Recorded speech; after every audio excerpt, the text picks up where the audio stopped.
I'm standing in front of some leftover goldenrod right now. As you can see, it's actually a really pretty seed head and nice, interesting winter aesthetics for your garden.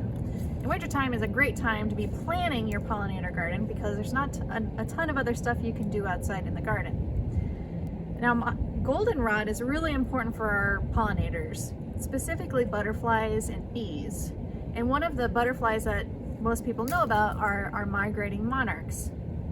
They migrate down to Mexico in the fall where they overwinter to come back in the spring. And just like us, they need to eat. They get real hungry on the way. They got to put a ton of body fat on to be able to make that long journey down to Mexico.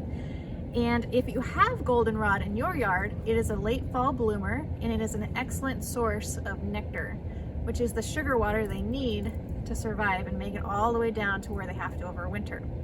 It's a beautiful plant. It actually does not cause hay fever or allergies, which a lot of people assume that it does. It is an insect pollinated plant. Our pollinators pollinate it, and the pollen does not just get up in your face.